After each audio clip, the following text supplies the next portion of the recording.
see tomorrow, okay? We have the Secretary General, as you know, Europe is announced sanctions. But I am very disappointed with President Putin. I thought he was somebody that meant what he said, and he'll talk so beautifully, and then he'll bomb people at night. We don't like that. Thank you, everybody. Thank you.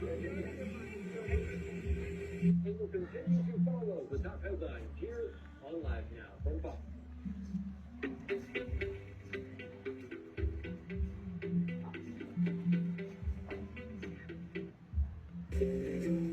Kerugian nenek klien, Food Panda đập chuột lớn tam trận. Tao, các bạn ấy nói đi.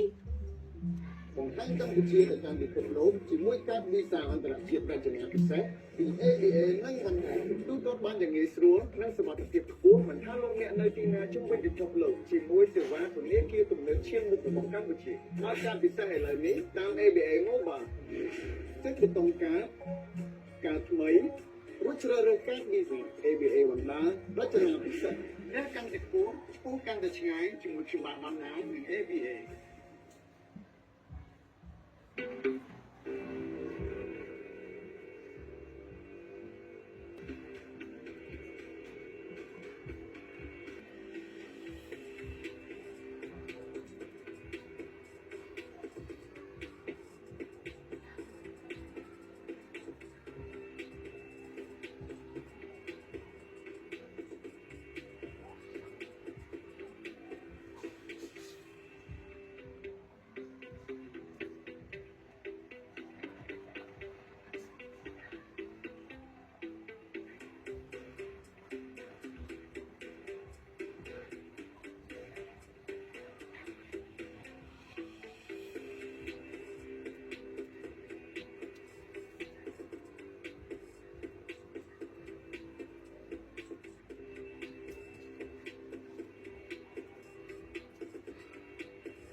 About some of the devastation parts there in Central Texas, San Angelo, where that woman was located. Some of those videos are hard to imagine what it was looking like, what it felt like to be there with so much water inside of their homes. Let's just talk about what's going on in Kerr County. This morning, more watches and warnings were issued. You can see the live radar now, courtesy of our X-Red monitor. It looks like the storms have moved over toward eastern Texas. But earlier on today, another eventually amount of rainfall, precipitation. This from My Radar Weather saying 2 weeks, 2 massive floods in Texas. The flooding last week, the kind of the top point of that chart on the left, and then today's flooding. So almost the same amount in 2 straight weeks, 2 straight weekends. Let's continue on and bring in right now senior meteorologist with the program. Matthew, thank you so much for joining us. Looking at that chart, it is... This was enough to cause significant flooding on area rivers, including the Lampasas, San Saba, the Llano, and the Guadalupe River. The Guadalupe River was the one that flooded last week, and we're seeing enormous jumps in rivers once again. Now, I want to take the town of Kempner, which is just west of Killeen, Texas. They saw a 30-foot spike in water levels this morning along the river right there. That, of course, being the Lampasas River. And it was to the point where they had a 55,000% increase in water flow rate through that river, meaning every 1 point last night saw 8 to 10 inches worth of water, and the rain is finally beginning to wane now, but that flood watch carries through tonight because additional rounds of water are possible. There you see that photo, that video right there, showing the water just rushing through. A lot of these are small streams, mostly dry riverbeds that only are a trickle, and then suddenly whenever it rains, because the watersheds are so large, you can have an enormous area of water that drains into only a couple of rivers, and that's why you might get a 100-fold plus increase in flow rate.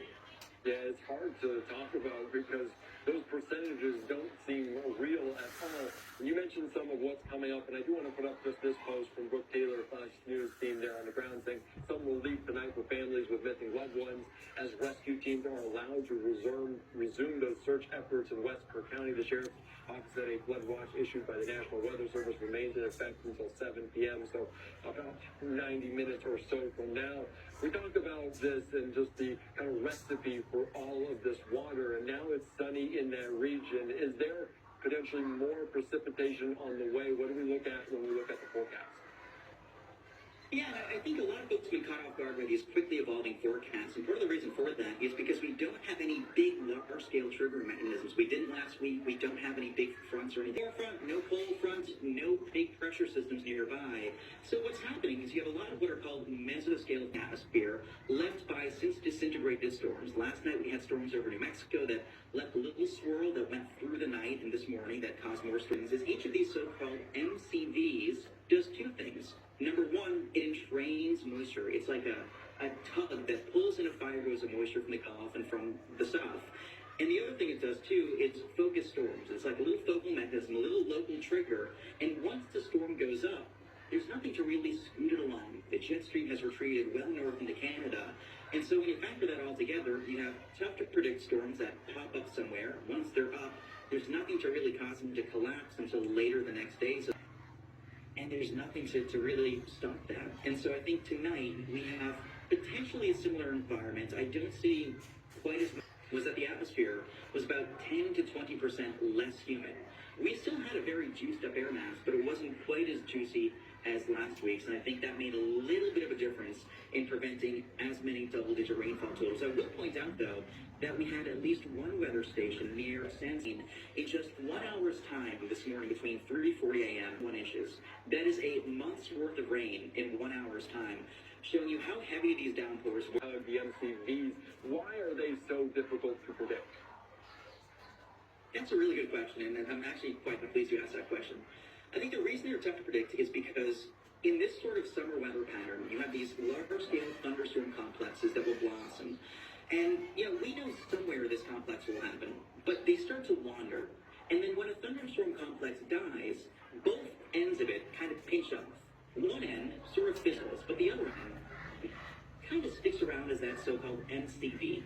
And that MCV, that little leftover swirl, is very analogous to when you're rowing a boat, you're rowing a canoe, and you have those two little whirlpools that shed off the oar. And they just kind of meander wherever they want to go. And there's no real rhyme or reason as to where they go and which direction they'll move. And so that's one part of it, the fact that they're just sort of very capricious. They do their own thing. And the other trick, they're small scale, only 10 to 20 scale, that our long-range weather models can see. Our long-range weather models might have grid boxes on the order of 50 to 100 miles across. And so our shorter range weather models can sometimes capture these, but because they're finer and more detailed, they don't go out quite as far into the future. And so it's one of those situations where until we are about 6 to 12 hours out, you can't necessarily see where these small-scale features, like the mesoscale convective vortex, that MCV you mentioned, will evolve and get moisture back up. So I think the flood threat is waning today.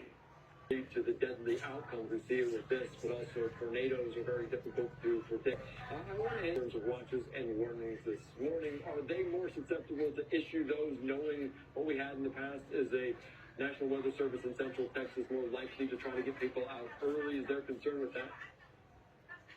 Yeah, so one thing that I'll say is that we have this, essentially a product in the computer that's called flash flood guidance. It takes into account how much rain has fallen recently and the permeability of soils, of materials, and it takes all these things into consideration, and it spits out a number, and that might say, in this region, in this box on the map, you might need 2 inches in 1 hour to cause flash flooding. You might need 6 inches in 3 hours to cause flash flooding.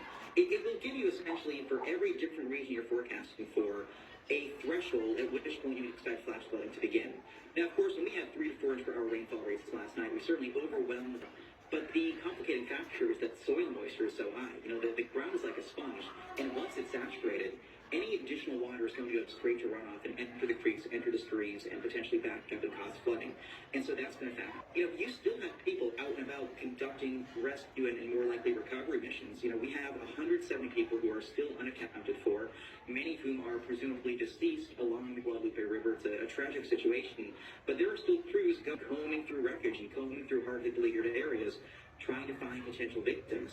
I know the Texas Parks and Game Office has found, I believe, 44 victims so far, and they're one of many different state departments working this effort.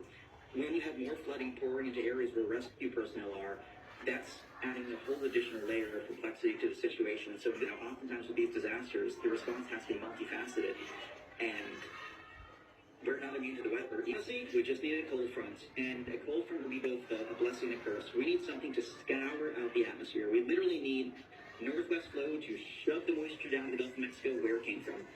And I don't necessarily see any large-scale cold fronts coming in. Today, we've cleared out the atmosphere. The atmosphere is like a watch clock. We've wrung it out, and it's dried out a little bit. But really, we need a larger scale pattern change, and that would come from high pressure in the western U.S. and low pressure in the eastern U.S., inducing northwest flow to essentially shove the moisture away. And until we get that, it's going to be hard-pressed to really bring an end into the flooding. All right, very good. Matthew, anything else you'd like to add? I know we got into some complicated, complex subjects, but anything else you'd like to add before I let you go? I think the biggest thing for me is just making sure folks have a plan. And I know I said this before, and I know that it sounds cliche to emphasize having a plan, but realistically, no matter what part of the country, everybody should know what hazards they face and what they would do. It's like if you send your kid to school, you know that child is going to have a fire drill and know what to do if there's a fire. You want to make sure that as a family, you're talking with your children, your loved ones, your neighbors, your elderly folks, anybody, what you're going to do if there's a tornado, if there's a hurricane, if there's a flood, if there's an earthquake. You know, if you live in California, odds plan. If you live in Florida, you probably have a hurricane plan. If you live in Texas, you need a tornado plan, and you especially need a flood plan. And I think culturally, when we talk about tornado warnings, the expectation is when you get a tornado warning, something is imminent or occurring. And it happens within 12 minutes on average. I think when it comes to flood warnings and flash flood warnings, we're a little bit more complacent and we're conditioned to not act as quickly. And I think what happened last week at Camp Mystic is evidence that when you get a warning on your phone, you need to take immediate action. And you cannot base your actions off what you've experienced before, because if you've survived, guarantee a positive outcome next time, and you do have to get yourself out of harm's way. Yeah, it cannot be reiterated enough to make sure you have a plan in case some of these natural disasters, no matter where you live, happen, because they can happen at a moment's notice. Matthew Cappucci, thank you so much. I appreciate your insight as always. You're all live now.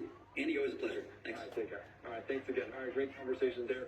As always, making sure everyone has a plan for when those flash floods potentially coming your way. We saw last weekend with the deadly flooding there in some of these images. You heard there from Matthew Cappucci talking about just having 9 inches of rainfall in a singular hour. That is difficult to understand and comprehend, and the wall of water scale is very difficult to predict, but it's also very dangerous for the region. The showcase of how much water fell last week versus this week, and it is similar in magnitude in terms of the height as 2 weeks, 2 massive floods in Texas. I'm Eddie Mack. We're back after this.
ago, this Sunday, that we saw President Trump there and that attempted assassination that happened at a rally over in Butler, Pennsylvania. I'm going to bring up some of this footage here that we have courtesy from that rally. You can see really the moments in which that entire attack took place, all of it happening so quickly.